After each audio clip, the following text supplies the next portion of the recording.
the imagination of people around the world for centuries. And those who visit often say the mountain called to them. And I think it's fair to say that if you're the type of person who goes to a place expecting to have a spiritual or a supernatural experience, there's a good chance you'll have one. The mind is a powerful thing. But as long as you're not starting religions based on this, I don't think there's anything wrong with believing what others say is a crazy theory. Our civilization's greatest leaps forward come from heretics who dare to challenge the status quo. From mavericks and dissenters have come scientific discoveries that altered the course of history and forced even the most ardent skeptics to wonder, what if? What if there was an ancient civilization that sunk beneath the ocean? And what if the children of those people are here now, just waiting for our own civilization to catch up, waiting for us to emerge from our selfish adolescence so we can join a larger community, one that exists only for scientific discovery, artistic expression, and spiritual enlightenment? Now, I admit it sounds like fantasy, but when we stop asking, what if, civilization dies. But as long as there are heretics and mavericks and dissenters, we have a chance. And if you're one of those, keep asking, what if? Everyone on Earth, whether they know it or not, is counting on you. So there are a few news stories since I released that episode about Mount Shasta. So if you want me to do a part 2, just let me know in the comments. Hello, we're not going to address the elephant in the room. What elephant in the room? You! Yes, I recorded that episode during COVID when I gained a few pounds, but I wasn't going to mention it. Yeah, can you not? You look like a kid from Mask. I did not look that bad. Sloth, love, chunk, baby, Ruth. Quiet. Okay, next. 142. Oh, this is about the CIA's Project 8200. Please. Yep. This one is about a CIA remote viewer who saw underground bases beneath Mount Hayes. Now, motherfucking hey. Okay, enough with that. Oh, hey. You know you can buy Mount motherfucking Hayes coffee mugs in a White House store. Please, no plugs during compilations. 5+00. During the 1960s and 70s, the United States and the Soviet Union fought the Cold War on many fronts. Some of these engagements were obvious, like the Cuban Missile Crisis and the proxy wars in Asia. Other conflicts were not so obvious. In the 1970s, America and Russia engaged in a new type of warfare, psychic warfare. The CIA was actively recruiting and training people with a natural talent for remote viewing. Remote viewing is projecting your consciousness to anywhere on Earth and beyond. One remote viewer, entirely by accident, found himself at Mount Hayes in Alaska. Mount Hayes is in the middle of nowhere. There's no civilization for miles. But something was calling him to the mountain. Then he looked inside the mountain. There was a base hidden inside Mount Hayes. Then he saw this was not a base built by humans. When multiple sources confirmed the existence of the base, they soon realized this was only the beginning.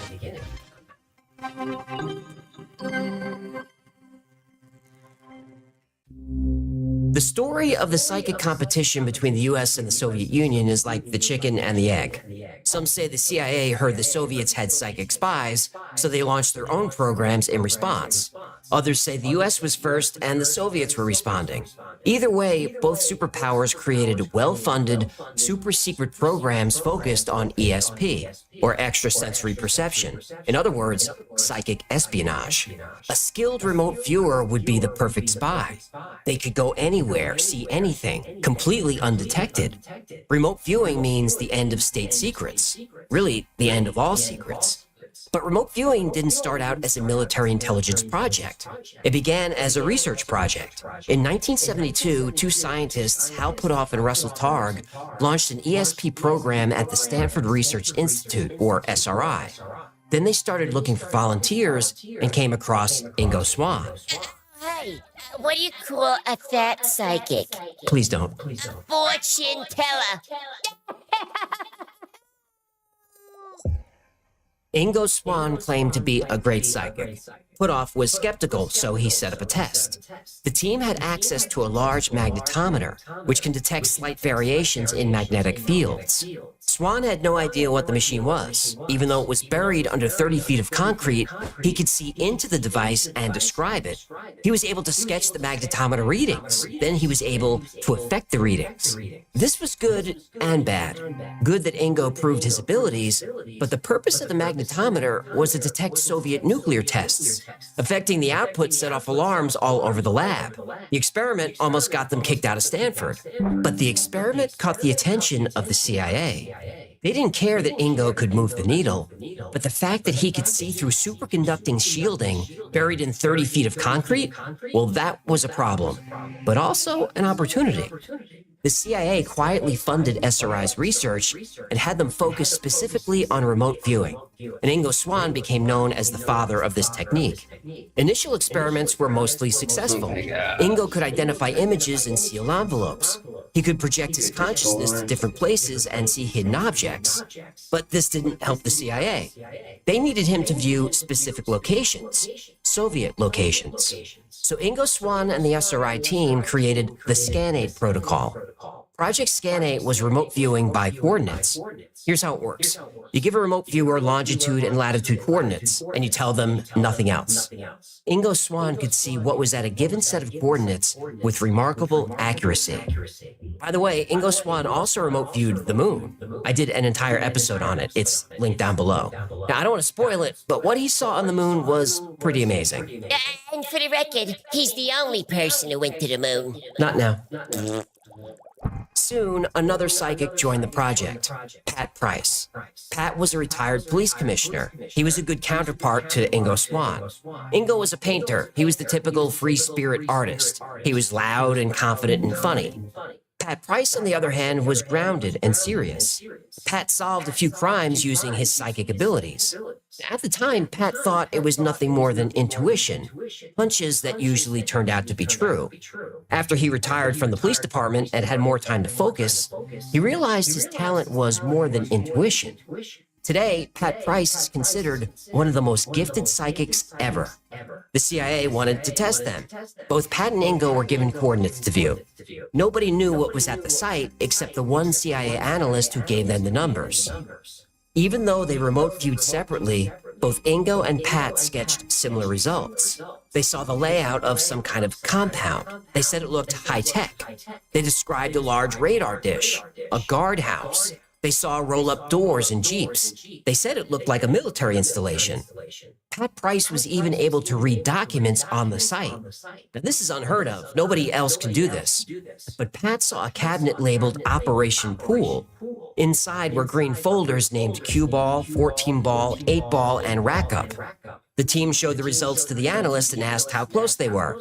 The analyst said, "Sorry, but these sketches are nonsense. I gave you the coordinates to my cabin in West Virginia." The whole team at SRI was disappointed and confused. How could both men be so wrong, yet see similar things? So they sent someone to the coordinates. He found the cabin. But a few hundred feet down the road from the cabin, he found something else.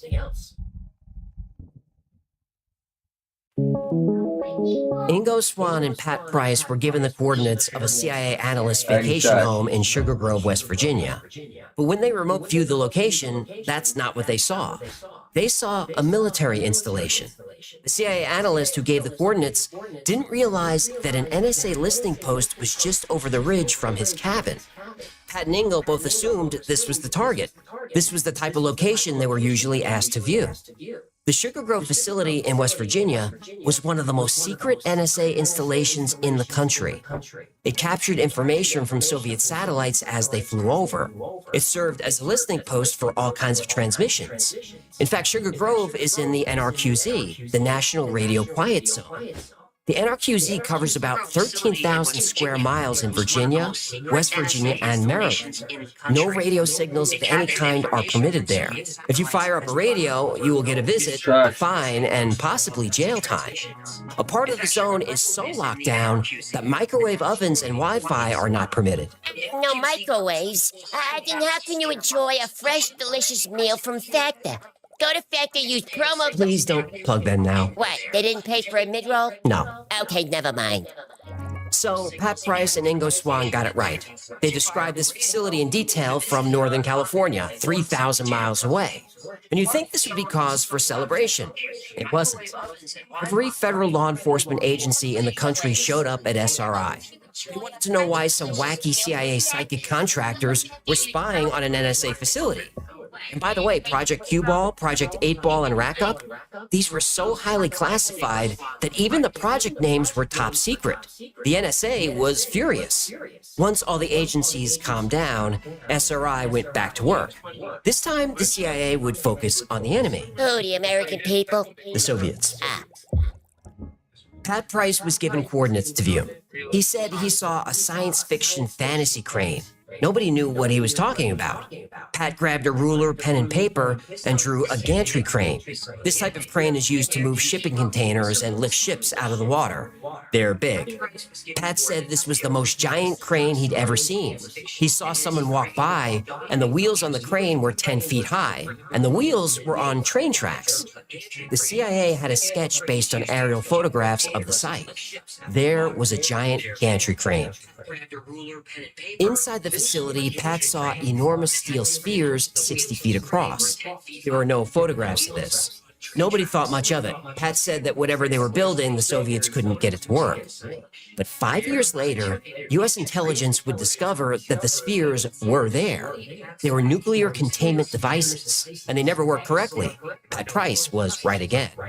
At this point, CIA plucked Pat out of SRI. They wanted him to work for them directly. Pat was given more coordinates for a site in Russia. He tried to go there, but something was pulling his focus from his target. Something in Alaska. It was a mountain, Mount Hayes. Now, this was unexpected. Mount Hayes is desolate and remote. There are no roads and no civilization for miles. It's in the middle of a frozen wasteland.